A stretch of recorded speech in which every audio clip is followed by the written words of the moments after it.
thank you to our 3 sponsors for supporting our podcast. Johnny Russell's Art Caterers and Milltown Pies, who offer fantastic catering services, Alexander Grace Law, who provide modern and client-led legal services, and SBE Furnishings, who offer high-quality furnishings and electrical items at fantastic prices. Jez, I've just had to explain what Ruskies means. You're joking. Jez, I don't know. I said to Joe, I don't know, I wasn't part of the Cold War.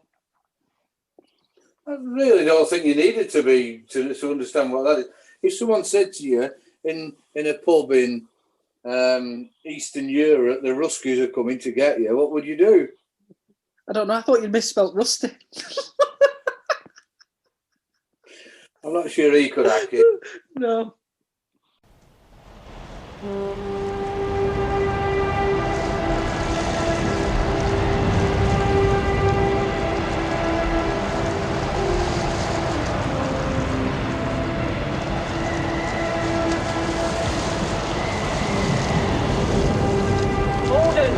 Gordon, send Lowerhouse to save the house.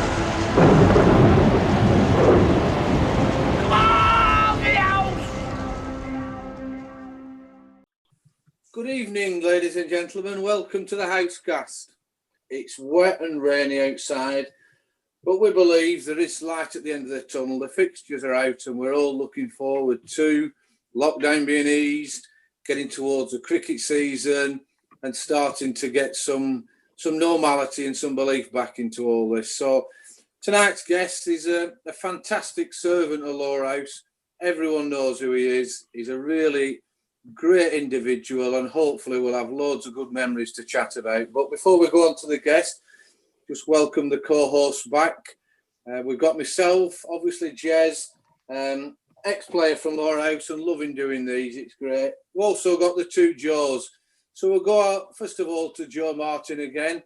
Joe, I'm not sure you've even combed your hair since first lockdown. What's going on there? I mean, my hair hasn't been cut since October, and depending on the temperature in the house, it can be anything from kind of Diana Ross-like to the Jacksons. So it's down to the temperature? Down to temperature and humidity. Anyway, Dooch, how about yourself? Are the golf courses open or not? No, they're closed. The golf courses are closed. The driving ranges are closed. No golf whatsoever. Crikey, what will you be up to? You will be climbing the walls. Yeah. Podcast editing. I've been doing a bit of that. Yeah, seen that. That's great. Taking any libelous comments out of our podcasts. That's it, really, Jez. Yeah. No, TV's taking an hammering. That's it. Yeah, no, it's good. But it's great to have you both on and we can have a laugh. It's like we've said, it's like being sat at the end of the bar, having a good old giggle. So we'll move on to tonight's guest. This individual has been a key member in most parts of things that are going on down the cricket club. He's massive into the social scene. He's helped out massively with the cricket side of it in various elements. He's always down there. In fact, sometimes you think there's about 6 of him because he seems to be everywhere you end up going. He's a great individual. Can I introduce you all to our one and only Stuart Gaynor? Hiya, Stuart. How you doing? All right, thank you. No, that's great. It's great to see you, Stu. We haven't seen you for probably 12 months now. How's it been for you? Are you still working? How's it going through lockdown? Yeah, well, yeah, because being working in the supermarket, I've not really stopped. Right. Okay. I've been lucky. You've enjoyed doing that. You've enjoyed carrying on. Yeah, no, it's been good. Plenty of work there. Oh, that's good. And all credit to you. That is the role that needs to keep going to keep us, us all going. So when we asked you to come on the podcast, what were your initial thoughts? I know you've been listening to them. Are you enjoying them? Yeah, they've been fantastic. Yeah, no, that's good. Sorry, Jez, have you got a favourite so far? Overall, I'd say either the Frankie ones or the Corbus ones. All right. Very good. Yeah, they were. I mean, the Corbus one was fantastic for listening to and getting an insight into what happened, during that period. And, Frankie's just daft as a brush, but, what a great servant he's been to the club. So thanks for that, Stu, and I really appreciate you coming on. Before we move on, I just want to get a bit of background and a bit of history. When I was, still playing, and even, when I was even quite a bit younger, I remember you down at the club, your dad was playing, your dad was a good cricketer, a good left-hander, could smack it a long way, and was, very into Lowerhouse and helping out. What were your early memories? When did you first come down to the club? And just tell us a few tales about when you first came down. First remember coming down in 1993. For some reason, I can always remember it being sunny. I don't know why. First proper memory I've got is actually breaking my collarbone. Really? What happened? I fell off the steps outside changing room, or West End room. Really? So go on. Well, I hope you haven't taken any lager in. No. Oh, Only 7. You're only... So the steps as they are now, the concrete steps, you fell off there? Yeah. Can't remember that. What happened? Go on, tell us what happened and where you ended up. I think I was just messing about. Didn't see what I was doing. And Yeah. Fell onto concrete driveway. Oh my God! Good job you didn't hit your head. No.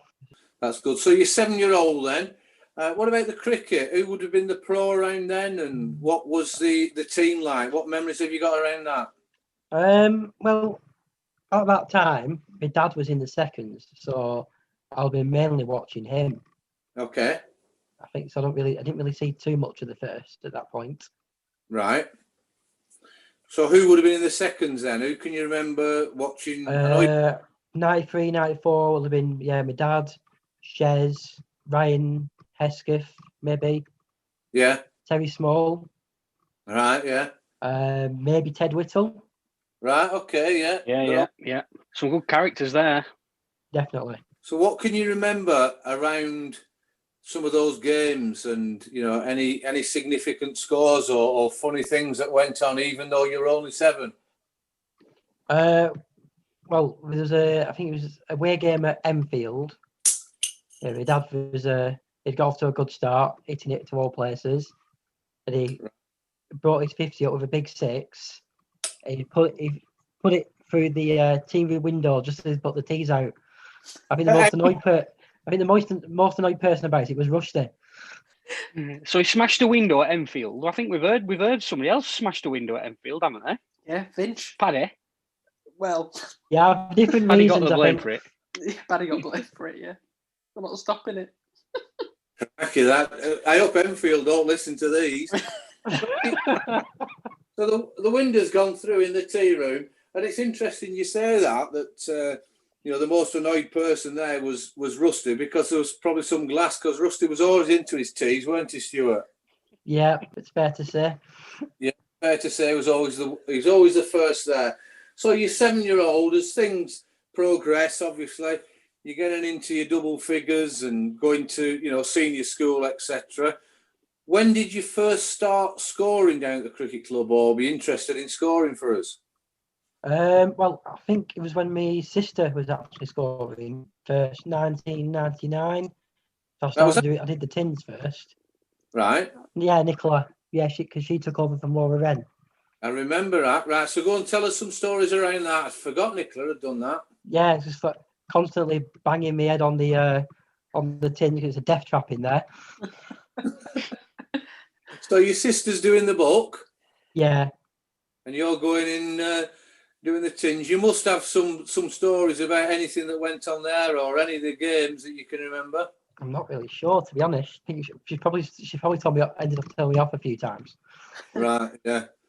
Was Nicola doing was she doing the first team, or was she doing the seconds because your dad was playing? I think she did do some of the first as well. Yeah. Yeah. I think she did. Yeah, I think she did the first when I started doing the seconds. Yeah. Right. Yeah, I do remember. Yeah, because I forgot Laura had done the book before that for the first team. So that just shows all the effort that's gone in and all the family camaraderie that we talk about. So you're then, would you have been 10 or 11, do you think, then, Stu? 13, I think, when I started doing the tins. Right, so you're 13 when you're doing the tins and dropping them out the window on people's heads, no doubt. Yeah. Yeah, that's I think you have dropped a few numbers, haven't you? Oh, yeah. Yeah, I'm glad I don't have to do that anymore. No, I bet. Have they landed on anyone? Not quite. Well, I think we've had definitely had a few near misses. Right, brilliant. So then you take up on the second team. So you're now 13. What are the players changed much in from when you were 7? Yeah, Dooch was in the seconds, I think, then, a couple of games. Oh, cracker. Yeah. You want to run out of ink with Duke back? Not how you go. How did that go, Stuart? Not too bad. I think Gav was still playing at that point as well. Right, okay. Any games, any scores you can remember? Because they were all Chris and the Rugrats. Gav always seemed to be in single figures, opening batting. Yeah, well, nothing changed there for his career. Did you do dots, Stuart, or did you not do dots? Not at first, no. I think there was that was probably a good idea scoring for Gav. Yeah, I think there was a lot of them when I started doing it properly. Yeah, I bet there were. So then you see you're 13. Then you're obviously helping out massively with the second team. You're coming back. Your dad's in and out the first team and the second team. So your dad would have been playing at that same time as well when you were scoring in the seconds. Yeah, I think he was in the thirds as well. He might have been captain. Yeah, I think he did. Yeah. And then he played a few games in the first team as well. Had a good run on one season that I remember. So what your memories as you were getting older then, from 13, 14, 15? What can you remember around being down at the cricket club? But certainly when I remember us having some real laughs when games were raining and there were some games called off. Can you recall any of those? I'm trying to think. Probably Joe. We used to play a bit of indoor cricket, didn't we, Stuart? Don't tell Stan, but we used to play a bit of cricket in clubhouse, didn't we? You always used to get involved with that. Yeah, you trying to get me out, and they never could. No, try it. Yeah, exactly. And I remember, Stuart, you were sat with, you'd be sat with us many a time. Obviously, you were only a young lad, and you had an absolute love of pop music, didn't you? Of the charts and everything else. Have you still got that passion now? Oh, definitely. Yeah. When there's no pandemic, I love going to all the gigs. Yeah. So when you were younger, then you had a fantastic recall. We'd ask you questions, and you'd tell us who were number one in 1998 and all those sort of things. So can you still recall stuff like that? Is the old grey matter now you're getting older disappearing? No, there's still plenty of memory there. Really? We're going to have to test this, aren't we? We're going to have to test it. I knew that was coming, Dooch. We once went through a rain break. We once went through like 20 or 30 years of Christmas number ones with him. Really? I mean, we used to. Yeah, we did, Stu, didn't we? Yeah, that's true, isn't it? Yeah. Just say like Christmas number one, 1998, and it's just like. People do that to me outside the club as well, Joe. Oh, really? Oh, fair enough. Yeah. Right, so if we fired some random years at you, would you be able to get them? I can give them a go. Yeah. I'll get the list on my phone. You two shout the years out. I can take. I'll go with my 2003 Christmas number one. That was. No googling, Stu. We can see you. I'm not googling. Oh no, it was Mad World. Mark Lounges and Gary Jules. He's correct. Go on, Jez. Give us a year. 1991. 91. That was Bohemian Rhapsody for the second time. Correct. The second, brilliant. Absolutely. When were the first time, Stu? 1979. No, you're wrong there, mate. Sorry. Oh. It wasn't a Christmas number one in 79. It might have been a number one in 79, but it wasn't a Christmas number one in 79. Oh, brilliant. Right, I'll give you one. 93. Unfortunately, it was Mr. Blobby. Correct. Superb, Stuart. Superb. For the listeners that are listening, this has not been set up. I did think of speaking to Stuart before. We didn't embarrass him as he's got older. He forgot, but that was completely not set up. At one stage, when Dooch accused him of Googling, Stuart had his arms in the air and said, I'm not. Continue to answer right. Crikey, Stuart, that is fantastic. That's and I'm guessing.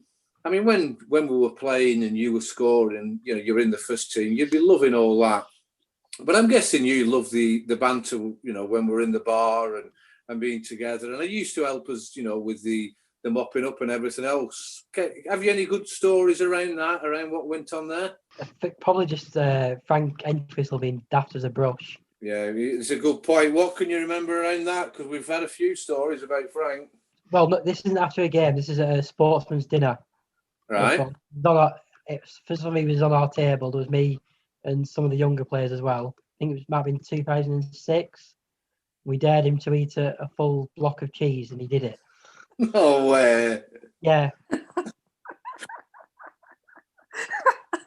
He would also, at sportsman's dinners, I think I might have mentioned this before, but he would also eat packets of butter with the foil still on. Yeah, I think I've seen that. Yeah. Yeah. Something not right in his head. Absolute madness. We could do it because on the podcast we've had loads of different stories from various people about drinking the pint glass with the hot soapy water with my whiskers in it, eating that mushroom at the back of the groundsman's hut, which potentially could have killed him. I should have stopped him doing that.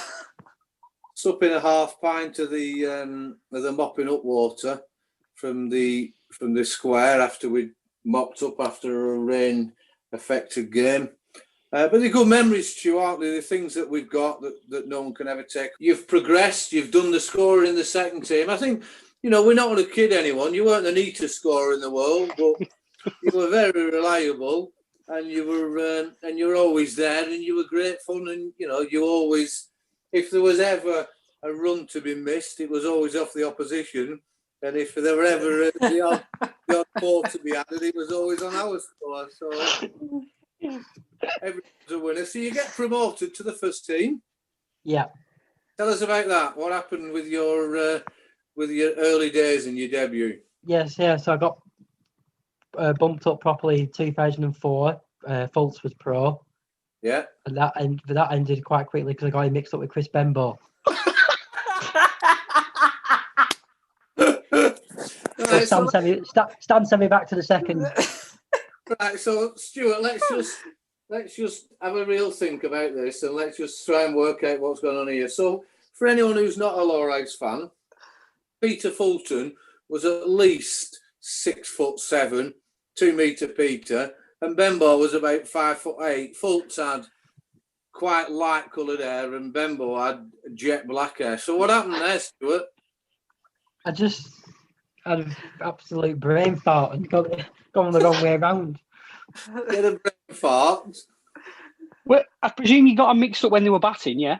Yeah, not when they're bowling. Yeah. That would have been awful. Oh, I mean, getting them mixed up when they were batting ain't great. Considering one of them's pro and would have been batting at number 3, and other one's a slogger who comes in at number 8. Not when he first joined, Joe. And I guess it weren't when Stuart was scoring anyway. Yeah, they were both right-handers. So it's fair to say, so that's your first season. You've made one slight mistake, and that toss pot Stan Eaton sacks you. Yeah. Is that what happened? Right. So what did Stan say to you? Now he said, I'm giving you seconds this week. And that was it for that season. Right. So another thing that's come up previously is who scored the Worsley Cup final. We didn't know between us. So if you got bombed, it wouldn't have been you. Can you remember who it was? Yeah, Liam Donovan, Michael Donovan. Really? Liam Donovan? One of the Donovans, yeah. Wow. Right. I would never have guessed that. No, I wouldn't. No, I mean, I maybe should have, because they'd be cousins. I'm related to them, but I can't remember. They're my cousin's sons, but and I don't remember them doing it, on other occasions. Whilst we're talking about dropping clangers, what happened when you went to wrong ground once? Oh, yeah. This was not one of my proudest moments. It was a Friday T20.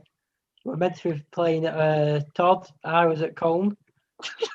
I thought we played at Colne. To be fair, I was pretty hungover that day. I'd been out the night before. And what happened when you got to Colne? Was there a game on at Colne? Yeah, there was some youngsters practicing. Seeing that, Colin and Todd, they're not that far apart. I'm just not sure it's just 2 grounds further apart. I've been the own way there and everything. Got the bus from Paddy and Road. Oh, cracky Stu. Cracky Stu, I don't know what you like. So anyway, so you've been axed in 2004. How did your scoring career go on from there? So yeah, managed to do a few games in 2005. Championship winning season. Yeah. Oh, that's brilliant. The T20 final that we got to at Haslingden, we should have won that. What's your memories around that game then? Tell me about that game. I think it was Mac. I think Macca got a big score. Right. It got 99, I think. Yeah, smashing it over the wall. You bowling that game, Joe? No, I didn't bowl in that game. Maybe that's why we lost then. T20 specialist. Yeah, so subject that, Stuart. I mean, I looked at that scorecard the other. Also, Stu, I've got that Enfield game up from 2004. Fultz opened and got 93. So Tiffer got 93 and put Fultz at 3 and got 24. Absolutely brilliant. So Fulton opened the batting and Tiffer batted at 3. Yeah. Well, that's not too bad then, I suppose. Apart from the fact that there is a foot between them, foot difference in height, and one of them's from New Zealand. So just go back to this game at Haslingden, please, Stuart. Do you have to? We batted first, 196 for 4. Yeah, I thought we had it in the bag. Yeah. Yeah. I'm sure. 1 ball to spare. So what happened there, Stuart? I think there might have been a fielding mistake. What happened? Maybe it might have been an attempted run out in the last over somewhere. Don't know if you can remember that, Joe. No, I don't remember that. I don't remember there being an attempted run out. I remember Johnny Russell diving over one at on boundary edge, but the game were pretty much already up by then. But it's obviously a sore point for Dooch. Stuart, is there anything else you can remember about it? No, I think that's it from that one. Stuart, obviously, I've done a bit of scoring, not as much as you have. Yeah. But looking at that scorecard when the massive scores, that must have been a really tough game to score with the amount of runs scored and balls going everywhere in 2020 being sort of fast paced. It was dark as well, I think, from memory. All right. Can you remember how you found it, Stu, or what it was like? Yeah, towards the end it got pretty frantic. Right. I was trying to get it in the book and then see the next ball. It's not the easiest of tasks. No, I can imagine. Should have tried captaining it, Stu.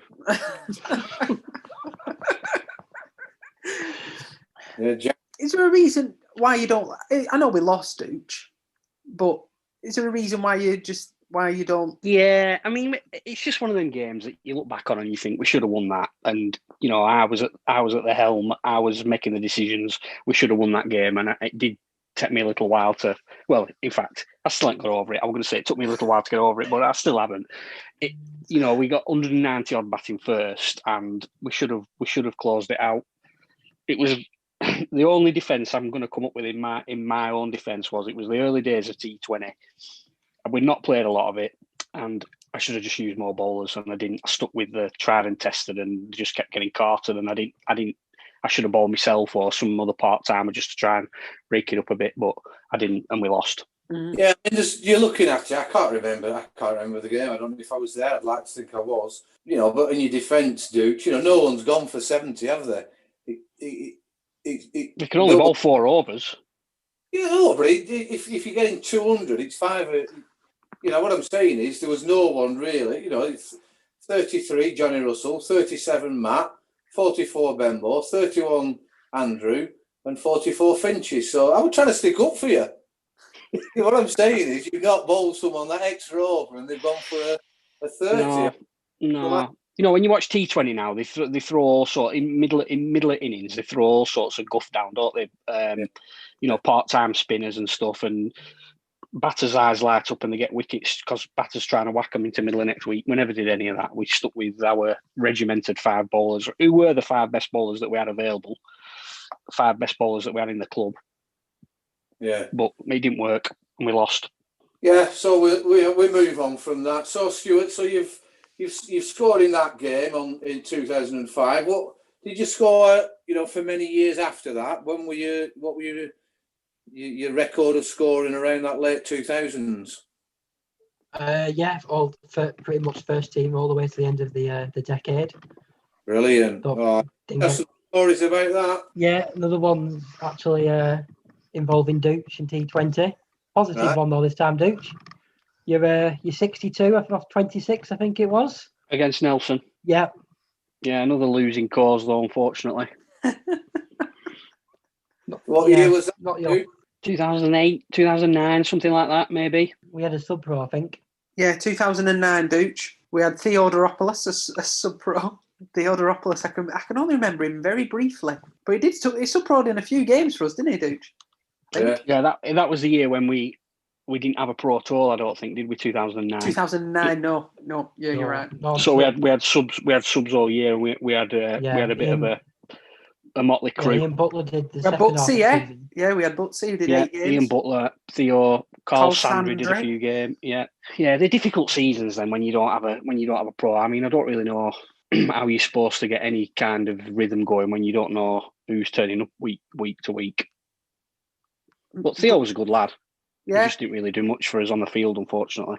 Stuart, so you're scoring through all that period. We're chatting here about pros. What are your memories and good pros that you've watched, and any stories about them? What can you tell us about those? From that period after we won the league, easily the best pro was Ryan. Yeah, Ryan Harris. Yeah, can you remember? He was your favourite, was he? Yeah, absolute star. He was. When he was a young lad, when he first came over, he'd run through brick walls for us. He was very, very competitive and trying to push the best out of the amateurs. Can you remember much about him in the bar and around his social skills and getting the team together in the club? Yeah, he just kept everyone's spirits up. Loved his food. Yeah. He would stop behind for a few takeaways and he'd have like pizza and chicken every time. We'll have to get him to listen to this now. I'm telling you. So Ryan, obviously, a fantastic batter and bowler. What about any opposition pros that you've scored that have played against us? Can you, give us a few stories about how they played against us? Well, obviously, recent times we've had to come up against Schmidt. We can't. We just cannot get out at all, like a robot. Yeah, is that because he's a great player, or because he's he understands the league very well and how the league plays? Well, maybe a bit of both, I think. But he definitely made a difference in those games. Yeah, without a doubt. And like we've said, in all credit, you understand the league, you understand the umpires, you understand the spectators. It goes a long way. Hey, what about in the early days? Can you remember any of the pros, in that late 2000s that played against us? Any games that spring out to you? Shannon Stewart, East Lancs. It's one I remember. He was a good player, yeah. Kiwi. Didn't he get... No, it wasn't him that got banned, was it? It was someone else, I think. A pro? Lou Vincent. Oh, I remember Lou Vincent. Yeah, Pinchy took a great catch off him. Who are you on about? Who got banned, Stu? Banned for what? You mean internationally? You mean? Oh, right, okay, yeah. It was Vincent got banned for match fixing, didn't he? Yeah, that's the one. Who did he pro for? Did he pro for Rottenstall or Rami? Yeah. We also played against him in Interleague Cup. I think he played for Middleton when we played against him in Toto Cup. Jez, this might be a bit of an odd question, I guess, but sometimes when we, in probably 2016 kind of time, when we played against Smith, we frequently, every game, we must have played them about 4 times that year. We played them in the Lancashire Cup and in the Worsley Cup and obviously in the league twice. And we had no idea, we had no real kind of plan of how we were going to get him out. It was bizarre. Did you ever come up against a pro like that? Yeah, Peter Sleep. Really? He was a good player, Yeah. Peter Sleep, weren't he? Yeah. Yeah, and he was, I think, I've not played against Smith. I've watched him quite a bit. I think Sleep was a better technical batter than Smith. Certainly as, international and state cricket in Australia. But I think Smith was a little bit smarter in the way that he plays his games. But I know what you're saying, and it's maybe something that, the team manager or one of the selectors of the first team should start having a look at. Joking apart, that Sleep, if you've got a plan, and our plan at the time was, and we had, I'm just trying to think who we'd have had as pros around that time. I think Prabhakar was one, Mansour could have been one, and we would say, right, okay, this bloke can move, he can take a ball from 2 inch outside off stump and hit it through mid-on or quite a straight mid-wicket if you've no fielder there. So what we would plan to do is let's bowl 5 inch outside off stump and a good length and put your extra cover in as well as your cover and a backward point and just leave that mid-wicket vacant free. But they're that good, the good players, they won't take you on because they know that you can't bowl six and over there. They know that you're at best going to bowl 4 and they will just make sure those other 2 balls they get at least, in the first 20 overs that they get, 4 runs off them. And then in the last 30 overs, they get 10 off them. In one of the games, maybe a year ago, we got Smith run him out. So me and Pat had a discussion about the next set of games that we're going to play and how we might be able to get him run out. You're clutching at straws a bit, aren't you? If you play bowling for run out. I mean, in the COVID season, we actually got him out, caught behind, off paddy. Yeah. And we were as surprised as anyone, but yeah, I can remember having that conversation and thinking, right, well, we won't give him out LBW. He rarely nicks off. Let's see if we can get him run out. Yeah. Well, at least what I would say there, Joe, is at least you're thinking about a bit of a plan. And I know Dooch will say this, and it's very much tongue in cheek. But the worst thing you could do in going to anything, not in any sport, knowing that someone is better than you or the team is better than you, and just almost giving up because that doesn't work. Whether it's starving them of strike, whether it's get your biggest gobshite in your side, wind up before the game to get into his ribs as early as possible. What have you got to lose? Whether it is to get the amateurs, the Rami amateurs riled up around it, anything like that, anything. But at the end of the day, Joe, if they are that much better and they can do those sort of tactics where they can move the field and move the ball around, you've got to hold your hands up, but you can't go in without a plan. No, agreed. Completely agreed. And I'm sure you do go into with a plan, don't you? Oh, yeah, absolutely. I mean, I have no bearing on the tactics, Jez. I just stand behind and catch it. Well, sometimes. I mean, yeah. To be fair, it's a really interesting discussion. In as much as the pros like that will try and dictate the whole game, so they will work out. They've got their own plan, probably with the help of 2 or 3 of their own players.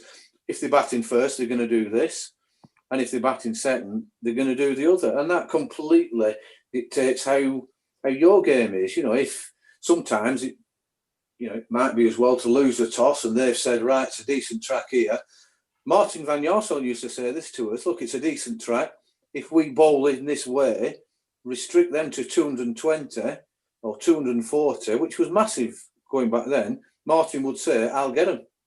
I will get 100, 100, 120 in the 50 overs, not going mental, and we'll win the game.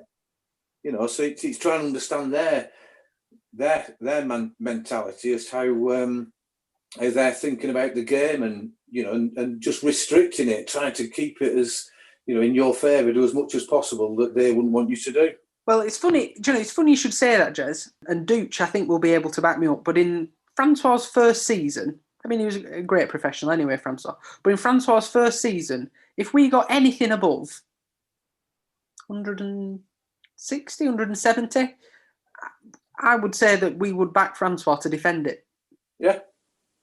And if he had to bowl 25 overs, he would defend it. I don't know if Dooch would agree with me on that, but...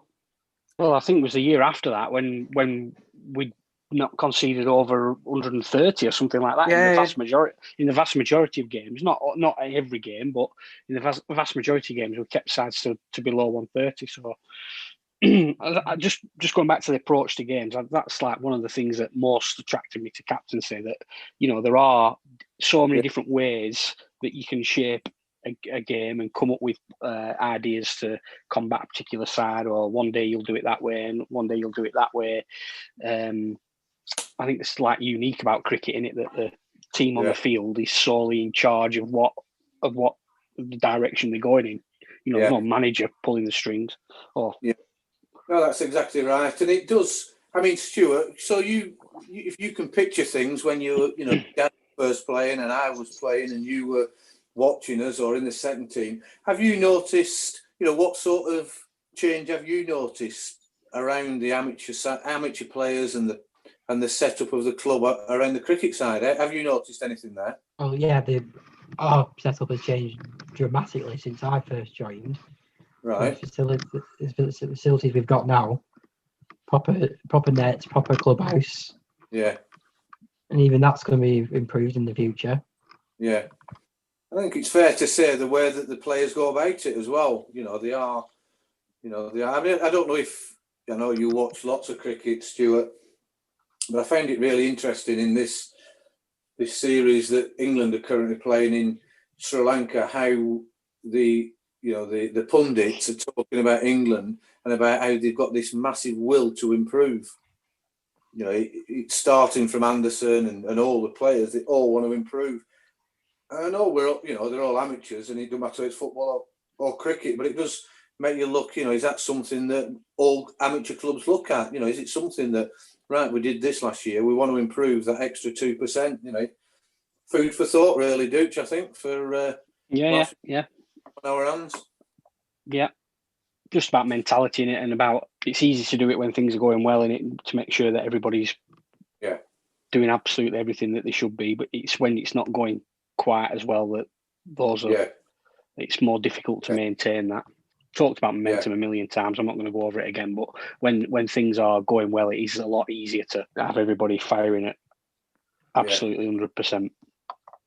Yeah, it is, without a doubt. It is, and those sort of things will sort themselves out. I think it's when it's not, when you've got that one person. It doesn't matter who it is. I spoke to Ben about this. It doesn't matter whether it's someone who screams and shouts or it's Joe Martin who takes a grip of something and says, right, I'm going to change this now and just do something different. That's why Frankie was so good at what he did. But anyway, Stu, so back to you. When we talked about the dressing room and the mentality and the attitude that in there. You've been in the dressing room with us so many times and we've had so many good laughs. What's your underlying memories of being in that dressing room and the banter and the sad times and the tears and the really happy times? Most of the conversation seems to be led by Johnny Whitehead. These days, not all of it. Barely any of it intelligent. maybe none of it intelligent. I'm not going to disagree with you, Stu. I think you're right there. But he is a funny lad, Stuart. Oh, yeah, there's no denying that. He is. What's the sort of stuff he comes out with? Well, there was one game at Ramsbottom. I think we won. I went into a changing room with a book. He wanted to have a look, see how many balls his non was off. Do you remember that? Do you remember that, Joe? How many my non get off? Yeah. Yeah, I forgot about that. Yeah. How many my non get off? Stuart, say it like, what did he say? How many my non get off? It was Jez. The thing is, Johnny frequently. We always laugh with Johnny. Well, I do anyway, because he likes to abbreviate things to make it quicker, so he can just sort of carry on talking. We were once organising the end of season do, which Stuart, you came on. You know, when we went paintballing. Yeah. So we were going paintballing, Jez, and Stu will discuss the paintballing because we need to get some things out in the open. But Johnny, we were discussing what we're going to take for lunch. And we're saying, you know, you can take your own or you can buy something there. He went, are you going to get a pot or take a pact? That's what he said that about 3 times. I'm just going to get a pot. I'm not taking a pact. And anyway, pot noodle, I think you were trying to say. Pot noodle and packed lunch. But he just kept saying it. Yeah, I'm getting a pot, not taking a pact. What do you want to get off your chest about paintballing? So, Stu, I can't remember if you were on my team, but I think you were. Possibly, yes. I think we had the red kind of Yeah. stripes on it. You tell me what happened at paintballing, and then I'll tell them what happened at paintballing. Well, I can remember. I think it was about halfway through. I think I went onto the bridge and got shot out of the game. So when it went to the, I think the final stage, I took cover behind the bush, and then to use up my ammo, I got rid of it all in the final 10 seconds. But prior to that, Jez, you could respawn. So if you got shot, you had to walk to a place and then come back and respawn, and then you could just go in again and carry on. So we weren't doing very well. I think Dooch, you were there with France. Dooch, I think you might have been on my team as well. But Francois was on the other team. He'd torn his hamstring, so I couldn't move or do anything. So Francois was going across the bridge as a kind of, well, not like a decoy, but as a kind of block to let people go. And he just kept shouting, cover me, cover me. And people just getting peppered in his chest. But Stu got shot. And so we were all and so we went to respawn, and we were trying to, capture the tank or bridge or flag or whatever it was. And I got shot, and Hawkey got shot. So we went to respawn, and Stu was stood next to respawn point, not just hiding behind it. So he didn't have to go back in and get shot again. So he didn't have to go back in and get shot. Do you remember that? Do you remember that, Stu? Yeah, that's right. Yeah, it's true. And you didn't get shot, did you? No, not again. Stuart, what are you doing? Oh. Well, I'm not going to get shot. Yeah. Yeah, exactly. I just kind of stopped me in my tracks and started laughing. Oh, it was a good day, that. And what did we do afterwards? Went to Rose Grove. Oh yeah, Charlie wanted to go to Rose Grove Unity, didn't he? So we went. Charlie got his own way, and we went to Rose Grove Unity and played dominoes. I think they actually left to go in town because Chaz was not impressed with going to Rose Grove, and I was playing dominoes and cards with Dooch. And it's well documented. Yes, I'm a bit tight with my money. I don't, not expansive, but I kept playing, and Dooch kept saying to me, "It's the luck of the draw. At some point, you will win." I did not win a hand all night. At no point did I win. And Dooch walked out with pockets full of it. Yeah, he did. Yeah. In practice, just kind of like giving people tips as they were walking out. Oh, and you came on another end of season, Stu, to Manchester. Yeah, year after. Yeah, went to the Dogs. Oh, that was a waste of time. The Dogs. Oh, I had a good time. Although you did well. Yeah, I did very well. You found your calling, didn't you, Joe? I did, absolutely. Probably because you took all the winnings. Well, I'm banned. I were banned for the next few years going to Bellevue because I had such a good day. How much did you win, Joe? I think you're about £400. Nice one. Out of the kitty that we had, we divvied it all up. Everybody had £100 each. Say, right. I got £400. Went into town, and and I'm not a big night club person, or going to bars or anything like that. And so we went. And what we need to edit now is bought a prostitute. No.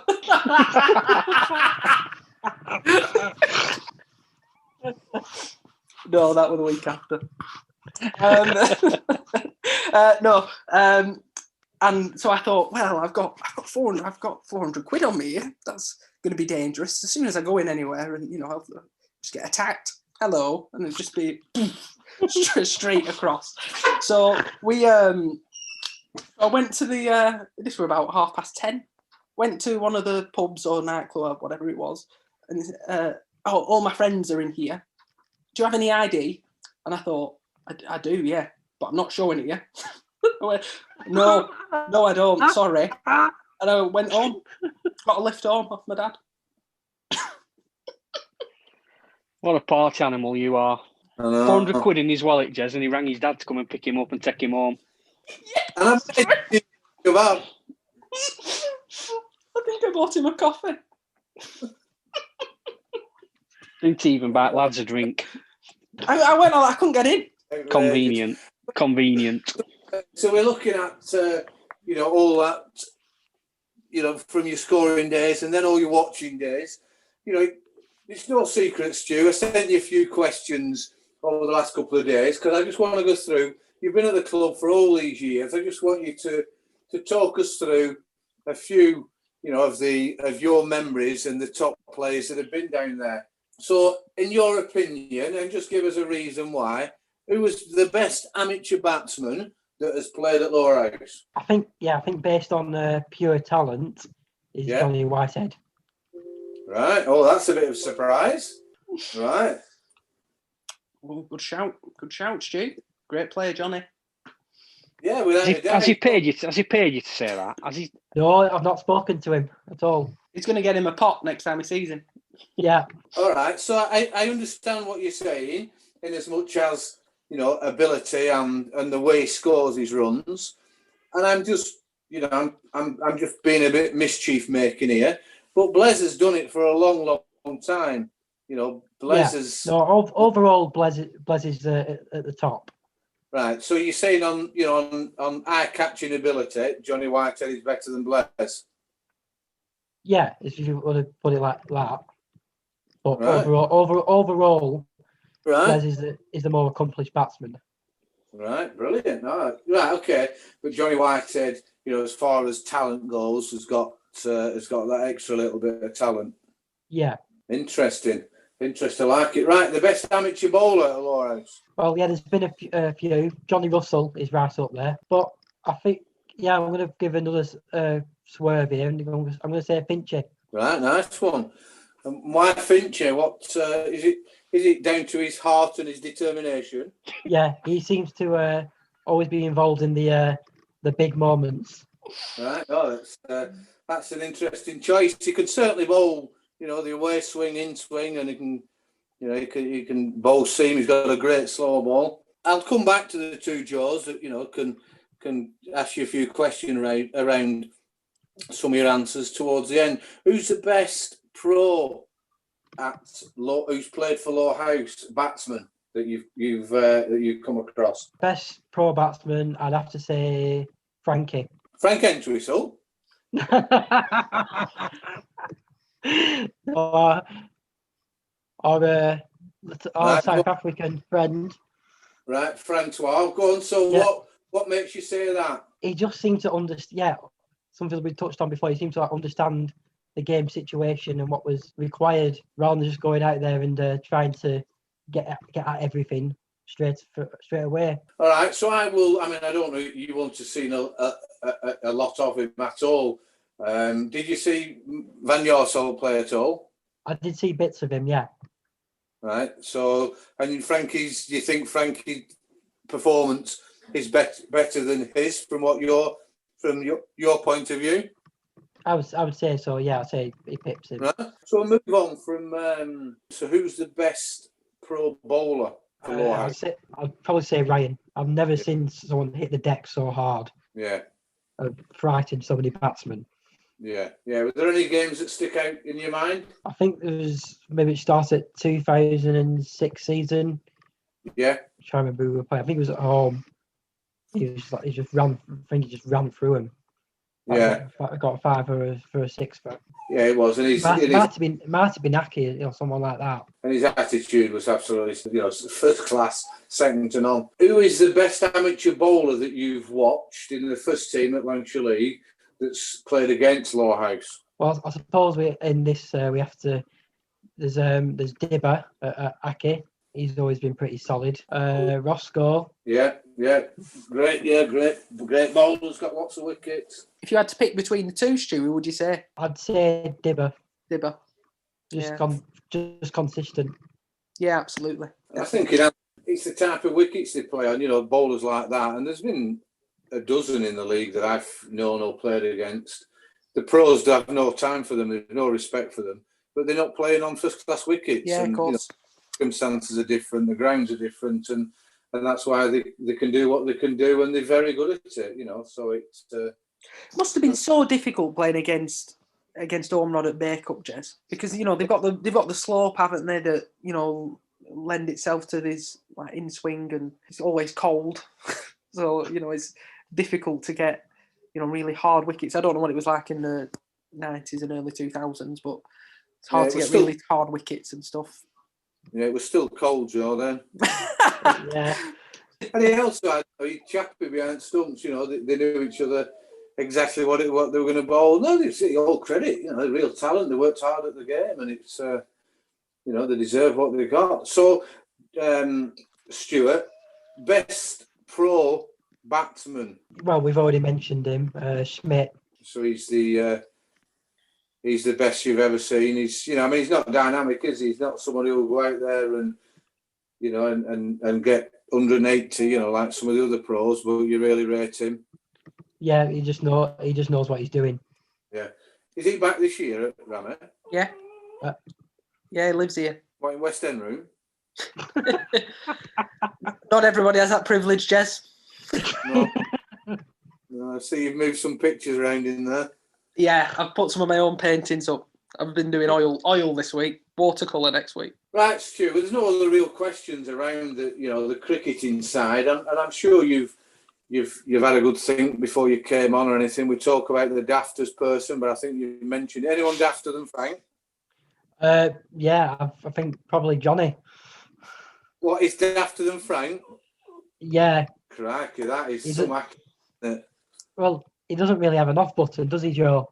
The different kinds of daft. Different kinds of daft. Johnny's all about his audience. Yeah, very He's much. like a performing chimpanzee, whereas Frank is just, he'd be as daft as he was, whether there'd be an audience there or not. Yeah.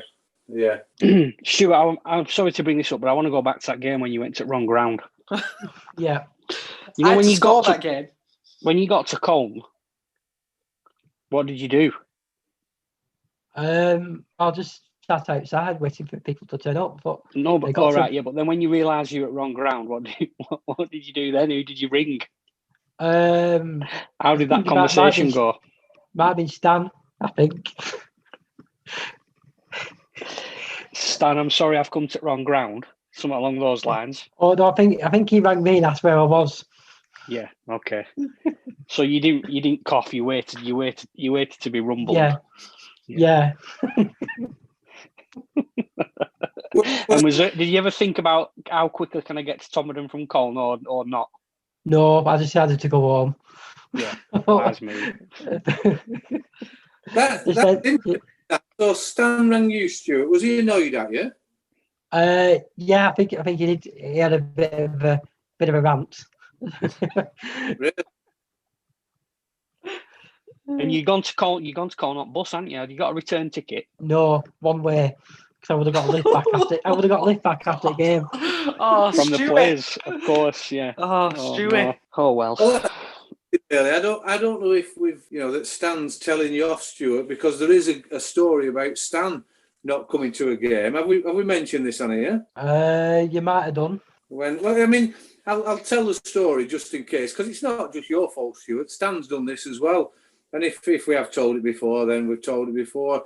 Matt were captain, and it was the season when we were trying to get a lot more professional and they were playing replay games and trying to get there as early as we could. None of us had mobile phones, and Stan, I think it was a 1:15 start, was not there at 1:55. he hadn't turned up at 1 o'clock. So Matt had to go to the clubhouse and ring him from the payphone to Stan's landline. Matt rang Stan, and Matt said, "Stan, where are you?" And Stan said, "I'm at home." He said, "Well, what are you doing at home?" He said, "Well, I've just finished my dinner. I'm just thinking about cutting the back lawn." So Matt says, "We've got a game." Stan said, "No, we haven't." Matt, "Yeah, we have. It's a rearranged game from such and such." Stan just said, "Oh, fuck me, I'm not coming."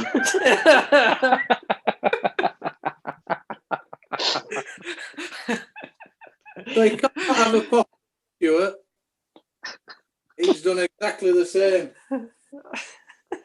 Stuart, is there anything else you want to bring up? Anything else you want to talk about the time down at Lowerhouse and everything else? Yeah, it's just the 2012 Worsley Cup final. Right, tell us about that. What happened there? So yeah, we got there after breakfast at Sycamore Farm. Right, okay. We had our pre-game football. I went for a sliding challenge on, I think it was on Ben Heap. Yeah, it was. Yeah. It was very wet. It was very wet. Yeah. I was wet raining all morning. I nearly took him out to the final. He did. So what did Ben say? I don't really know. I think I stayed away from him.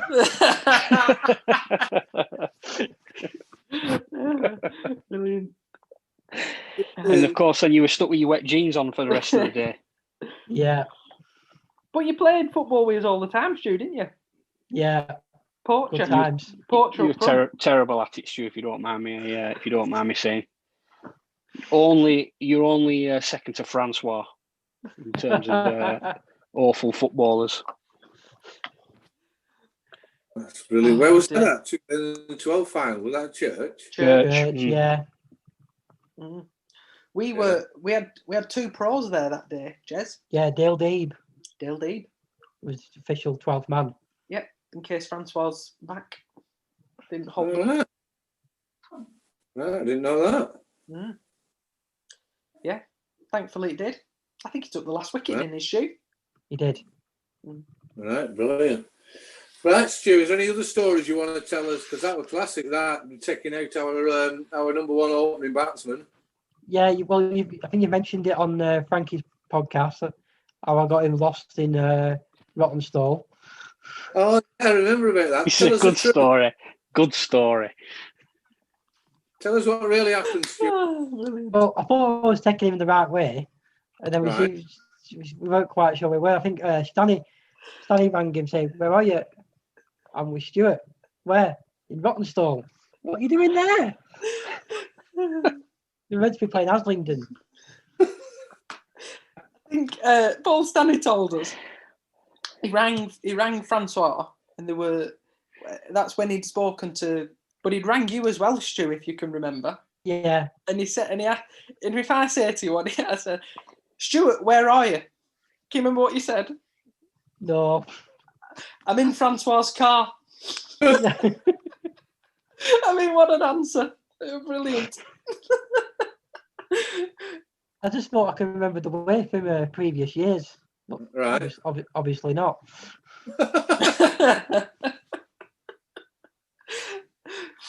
And there was another incident. I don't know if you can remember. A game got called off in Corbus's year, Stewie. Yeah. And it was pouring down with rain, and you'd started to walk home. And I was in Corbus's car. We went to pick, and we were going. I can't remember where we were going. So we saw Stuart walking, so we gave him a lift, and neither of us knew where Stuart lived. So he said, "Stuart, can you just direct us to where you need to go?" So we drove out of the club towards Liverpool Road. I said, "Right, which way we're going, Stu?" And he went, "Right." So we indicated to go right. "Right, you need to go right. Right. You need to go right." So we turned right. He went, "This is the wrong way." He said, "Turn right." He went, "No, I meant left." Oh, what a prankster. Oh. And we just kind of looked and went, Right. So direction, Stu, maybe isn't our forte. No. Oh, brilliant. Oh, it was brilliant. That is great. That is a top podcast, Stuart. I've really enjoyed that. Have you any other little anecdotes before we finish? No, I think that's it. No. So look forward to April or May or whenever it's going to be. We can grab a pint when you're not working and have a good reminisce. Stuart, any last words before we go? No, I'll just say it's been a pleasure to speak to you all again. Lovely. Been a few months. Yeah, that's been it's been fantastic. So thanks everyone. Thanks for listening to the Housecast, and thanks Stuart. Up the house.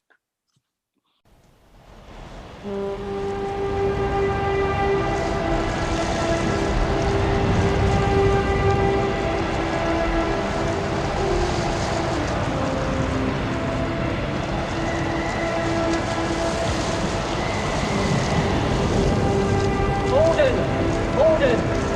Send more house to save the house!